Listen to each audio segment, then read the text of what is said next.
Krishna, Krishna Krishna Hare Hare Hare Rama Hare Rama Rama Rama Hare Hare Hare Krishna Hare Krishna Krishna Krishna Hare Hare Hare Rama Hare Rama Rama Rama Hare Hare Hare Krishna Hare Krishna Krishna Krishna Hare Hare Hare Rama Hare Rama Rama Rama Hare Hare Jaya Prabhupada Jaya Prabhupada Prabhupada Jaya Prabhupada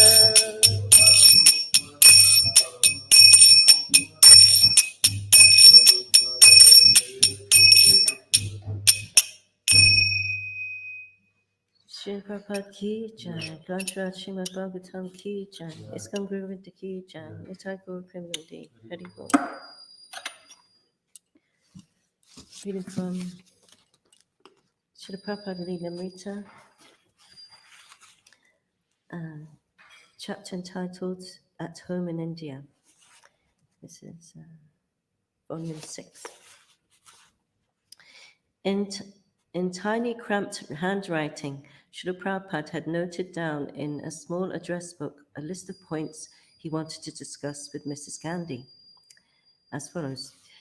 1. Grant immigration. Have we read this bit? Grant immigration for 500 foreigners. 2. All MPs initiated Brahmins. 3. Sanjaya, the king. 4. Closed slaughterhouses. 5. Chanting. 6. Meat eaters at home. No public meat eating. 7. Prostitution punishable. 8. No religious group except Bhagavad Gita as it is. 9. All government officers must join kirtan at least twice a day. 10. Support Krishna consciousness all over the world. The most pressing item was at the head of the list. Mrs. Gandhi should grant permanent visas to Prabhupada's Western disciples in India. Just a few weeks before, some of the foreign devotees in Mayapur had been asked to leave the country. For years, Prabhupada had been asking for permanent visas whenever he met governors, members of parliament, or other men of influence. Devotees were constantly being asked to leave the country to renew their 6-month visas.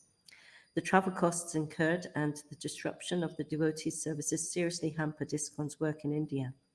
Therefore, Prabhupada wanted Indira Gandhi to sanction up to 500 foreign disciples to stay permanently in India. The other points on Srila Prabhupada's list were scriptural directions for how the Prime Minister could make her leadership Krishna conscious in the spirit of the great Rajarshis of the Vedic age. These were the same tenets of God-conscious leadership he preached wherever he went, and he had deep conviction that if the world's leaders would apply them, an era of peace, prosperity, and happiness would dawn. Indira Gandhi had a tendency toward authoritative control, so she could exercise it in terms of Vedic directions. Then her rule could become most effective and beneficial. A government of... just leave there.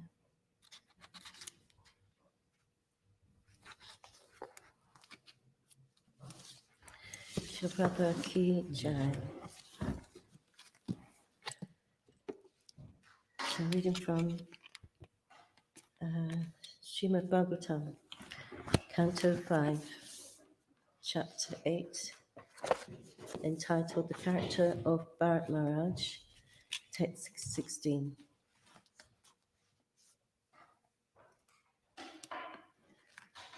So I'll read through the prose verse and we're going on to the word for word. Om Namo Bhagavate Vasudevaya. Om Namo Bhagavate Vasudevaya. Om Namo Bhagavate Vasudevaya.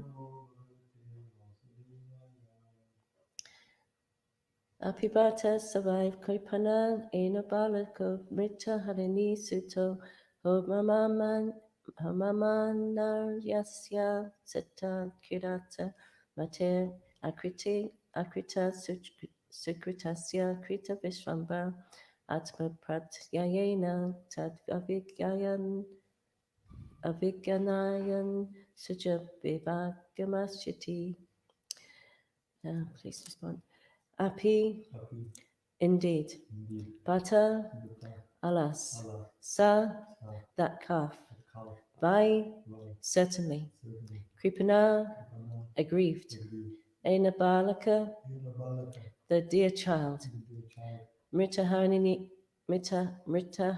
Sutta, the calf of the dead doe. Aho, oh. Mama, of me. Anaryasya, the most ill-behaved. Shata, of a cheetah. Kirata, or of an uncivilized aborigine.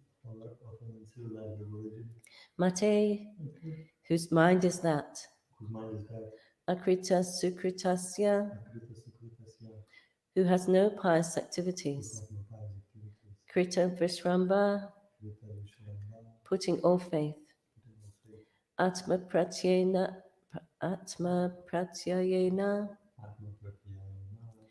by assuming me to be like himself. Tat Abhiganayan, without thinking of all these things.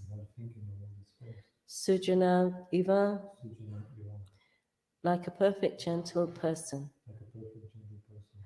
Agamishiti, will he again return? Translation. Prat Maharaj would think, alas, the deer is now hopeless. I am now very fortunate, and my mind is like a cunning hunter, for it is always filled with cheating propensities and cruelty. The deer has put its faith in me, just as a good man who has a natural interest in good behavior forgets the misbehavior of a cunning friend and puts his faith in him. Although I have proved faithless, will this deer return and place its faith in me? Purport. Bharat Maharaj was very noble and exalted, and therefore when the deer was absent from him, he thought himself unworthy to give it protection. Due to his attachment for the animal, he thought that the animal was as noble and exalted as he himself was. According to the logic of Atmavan Manyate Jagat, everyone thinks of others according to his own position. Therefore, Maharaj Bharat felt that the deer had left him due to his negligence, and that due to the animal's noble heart, it would again return. Again, it's when I just young and Angela Chaotic, and Manitam Jana, test my Shiku Venema. The Kumkuroti Bachalam Bangan Lanka taken in Yat Kipata, and they Shikurun Dilitanam. Manchikopa Trubishcha, Kipasindu Beavacha, Petitanam Pavanabio, Vaishnavabio, Namo Namaha, Jai Shri Krishna Chaitanya, Prabhupada Shitwaita Gadadhar, Shiva Sadigo Bhaktivinoda. Hare Krishna, Krishna Krishna, Hare Hare, Hare Rama, Rama Rama, Hare Hare.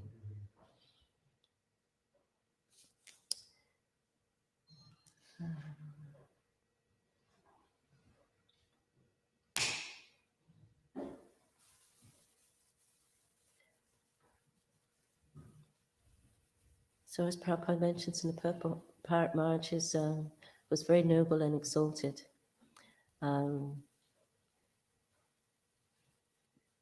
He was not only the king of the entire planet, but also the son of the Supreme Personality of Godhead himself, Lord Rishabdev.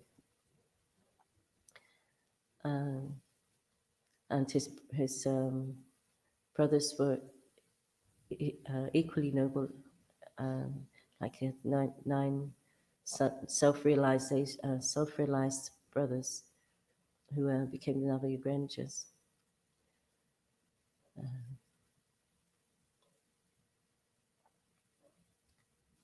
So in this way, he is very kind-hearted, soft-hearted, and when he thought the deer was absent, he thought that he'd offended it in some way.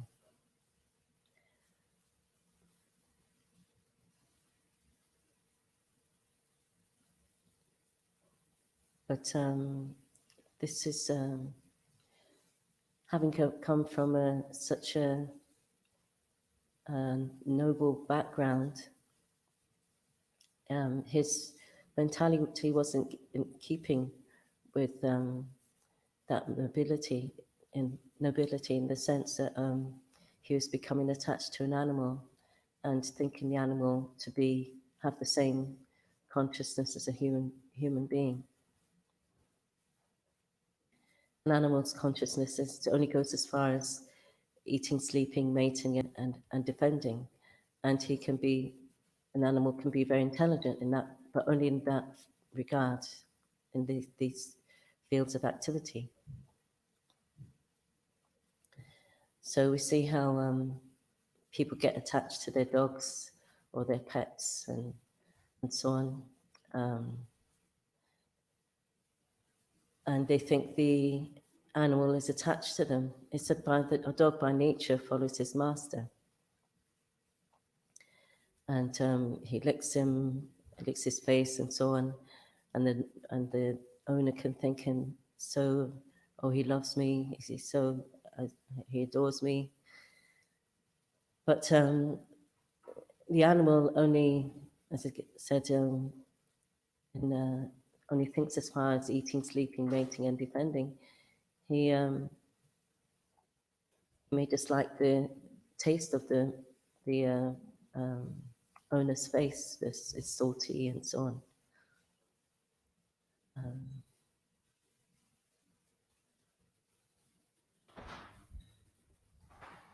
And we hear stories of how, like, dogs can defend their master to the point of them losing their life. That's also said how, the dog likes to lick the nose of the owner, and if there's a dead body and the dog is hungry, then the first thing they'll eat is the nose. So Maharaj Bharat's attachment here is one of madness, but this is only to show us an example. This is happening by the law's arrangement.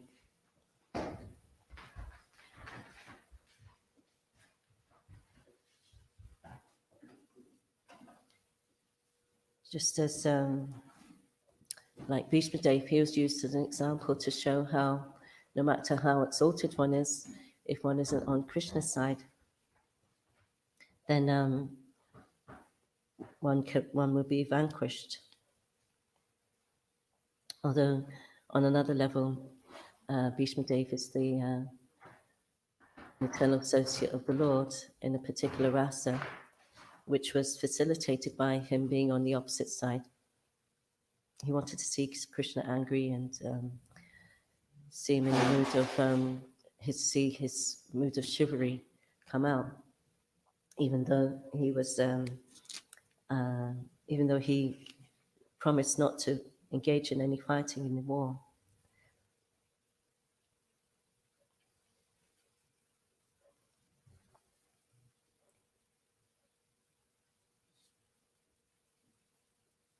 And we see this in how he was able to lie in a bed of arrows. He had the benediction that he would die at his own will. And when he saw Krishna, he just wanted to have his eyes fixed on him at the time of his death. He felt he felt compassion upon the Pandavas that they had to go through so much. But his heart was in his heart he was Krishna conscious. So similarly here we see how Bharat Maharaj, because of his attachment to a deer,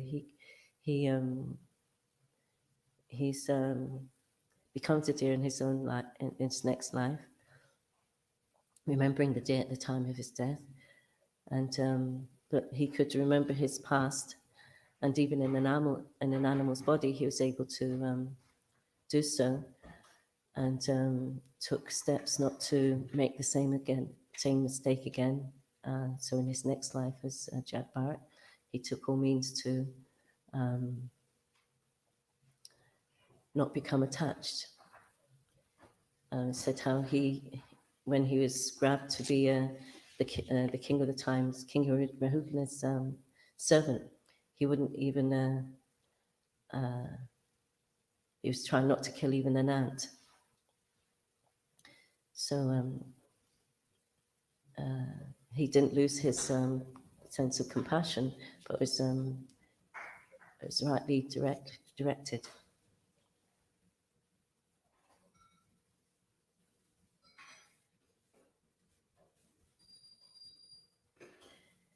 So in this way, see how Krishna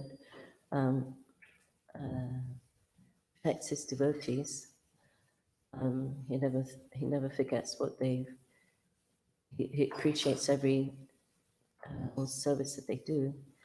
So having taken shelter of him, then nothing can go wrong in our development. He's taken full charge.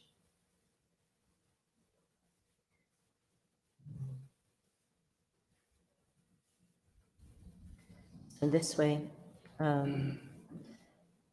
we practiced at seeing everything as Krishna's arrangement in some way, then our faith increases, and we invest our attachment in him more than the material energy. Where by association with material energy, we create different situations for our comfort, for our maintenance, and so on. And we can think that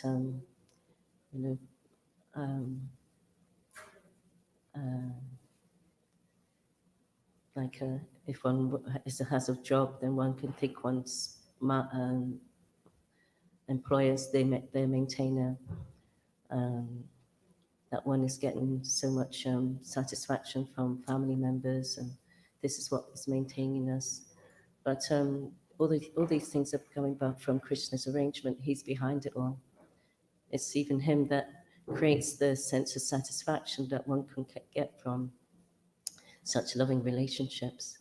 So by investing our consciousness, our heart and soul in, and faith and trust in him, then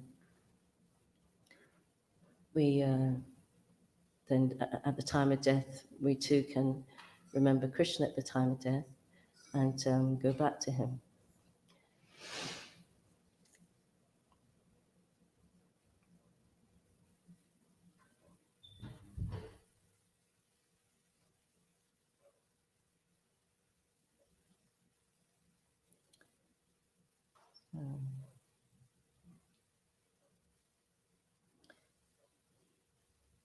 So this is like Bharat, he is exhibiting a type of madness, and that he's so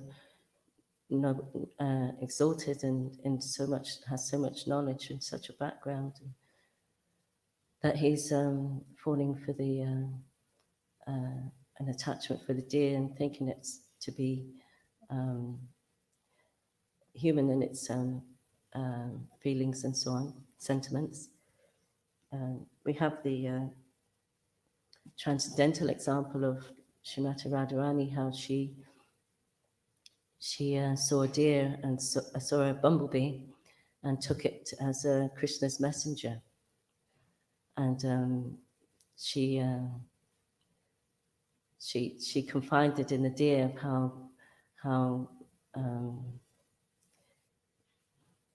how Krishna is this and Krishna is that.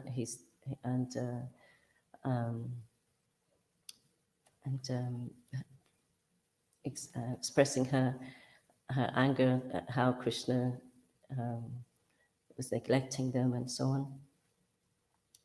And then when the bumblebee left, she became, just as Maharaj became, thought that, oh, maybe I've done something wrong here, and I'm so cruel and a cheater. So similarly, Rani, when the bee left, she reproached herself and was a bit worried that, oh, the bee's going to tell Krishna everything I've said. And then when the bee came back, she's thinking, oh, even after hearing all this, Krishna's so kind that he didn't take it too seriously, and began to express the deer all the nice things she felt about Krishna. But this is because it's Krishna conscious. This is something transcendental on the transcendental platform. This is an exhibition of Srimati Rani's Mahabhav, which is only she can experience.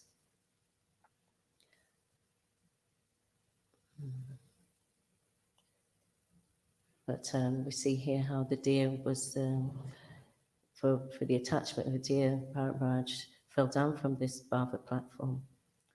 And everything became centered around the deer rather than Krishna.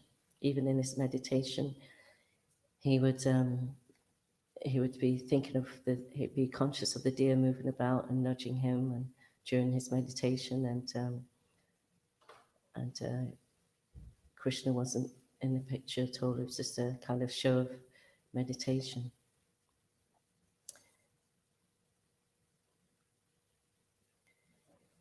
So the satisfaction that Maharaj Bharat was getting from the deer, he was getting more than that from Krishna, or about to get more than that from Krishna, being in full love, prema being the next stage up from bhava.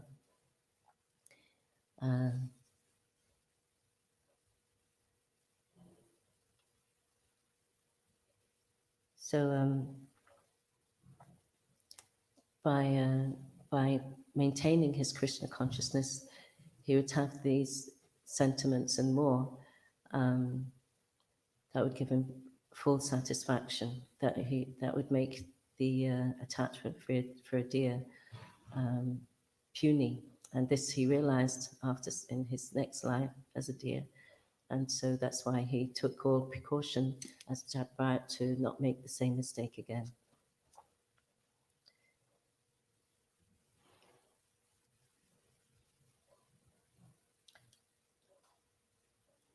So it said how faith is Krishna prema, just in an unripe form. So the more we practice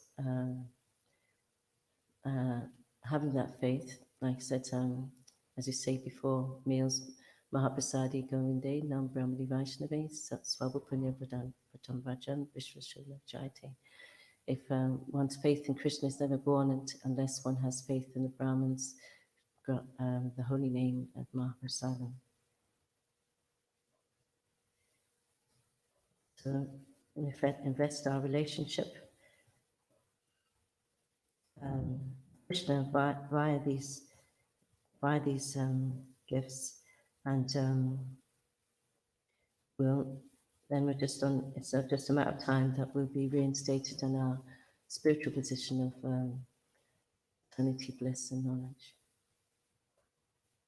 and our loving relationship with Krishna. Any comments or questions?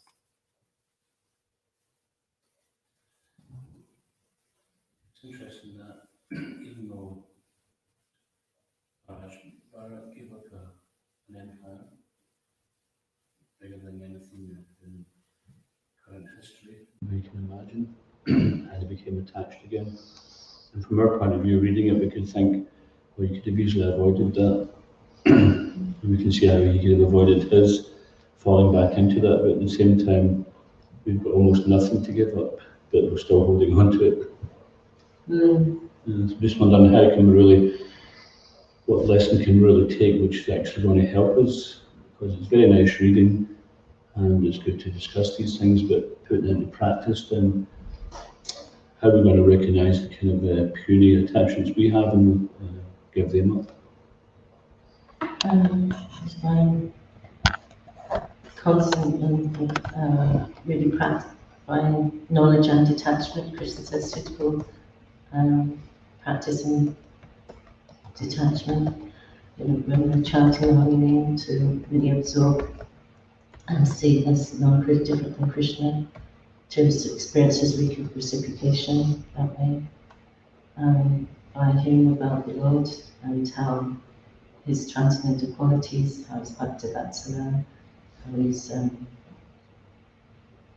his devotees never vanquished, how kind he is, and to understand where we are, where we're coming from, and how we should be so dependent on him.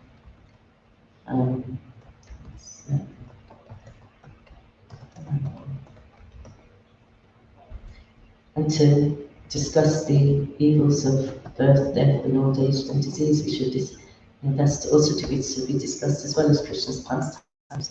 We should be discussing also the evils of birth, death, old age and disease, the nature of greed, lust, anger, and greed. To discuss, it says how one in knowledge he knows the path of mischiefs and knowledge side by side. So so that's about discussing the association of devotees. Then we lose our faith in Maya, and she has to offer and increase our faith in Krishna. And so basically, just to be by keeping the association of devotees, discussing the, as you said, the path of knowledge and the path of message side by side, so we understand what we should avoid, what are the pitfalls in the material world. So that's the side of negating the influence in the material world. And then the other positive side we mentioned is to read and discuss Krishna's pastimes.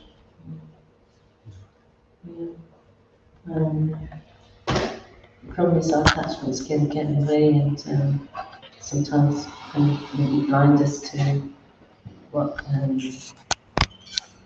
we don't have may not have full realization of what we hear, but by Krishna making arrangements, he gives he puts us in situations where to receive what he's trying to give, we've got to give something up. So and depending on how attached we are, then he doesn't give up. He has no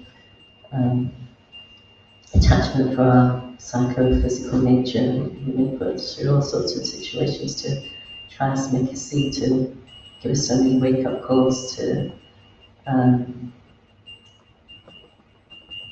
help us realize something, or see something as not the way to go, the direction going is not the way to go. So he acts through his devotees in different situations. That's why it's said how, with Krishna sanctioning everything, nothing goes wrong. In the sense that conflicts, maybe they're healthy, in the sense to allow growth. it's not that automatically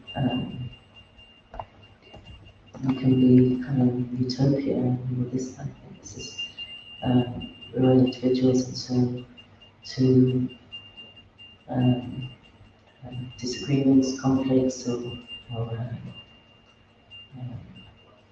maybe some schisms may be there, but it's just to help us see something, see beyond our own, see beyond our own perspectives on things.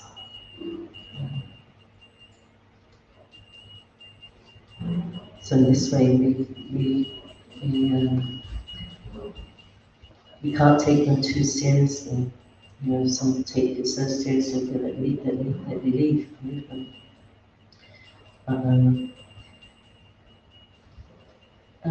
Sometimes it's too much, so we've got to be careful on both sides, like it says, to bend, not break. And so therefore, we need to understand and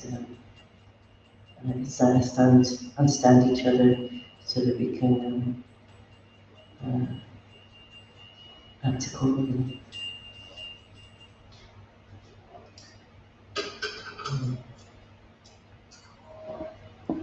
So it says in the purple, the tendencies Atman Mani Tejaga. So everyone thinks of others according to his own position. So by hearing and chanting in association with devotees, we learn to see everything according to Krishna's position. So they will try to act on his part.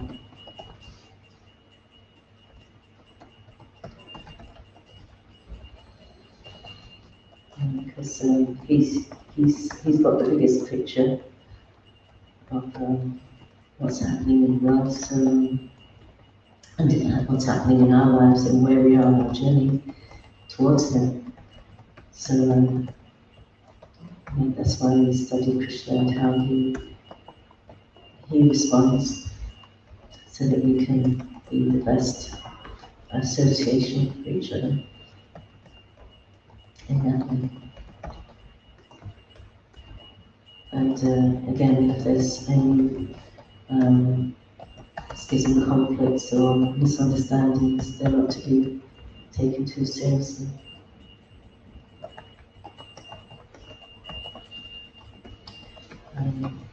That's about what I have to say.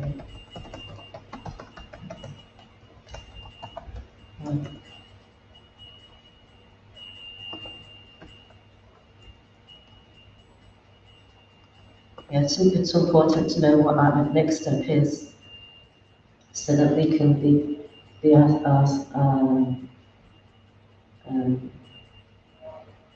not expect too much of ourselves and not to expect too little, and accept the encouragement to take our next step. And in this way, we can remain kind of sober and in a civil state mind, but accept with divergency to take up that next step, because it's taking us close to the goal. We don't know how much time we have left, so for us to take that on board. But more if we become free for a show or lethargic, then that doesn't help. So and to remain kind of equipoise and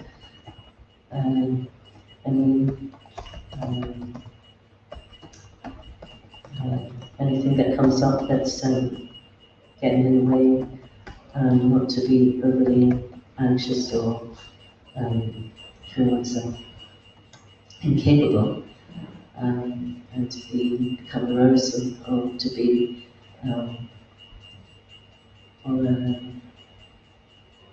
think ourselves above that position. So don't take that step that's necessary for the building blocks to be there, to come to higher stage, then it's important that we understand where we're at in our spiritual life so that we can grow from there. And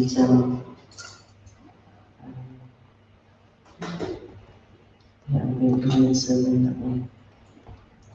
So, any other comments or questions? Anything on that? Anything online? Okay.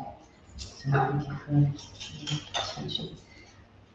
Anjali Srimad Bhagavatam ki jai, Shri Prabhupada ki jai, Wisdom Movement ki jai, Samaveta Bhaktivedanta ki jai, Shri Chaitanya Prabhu ki jai.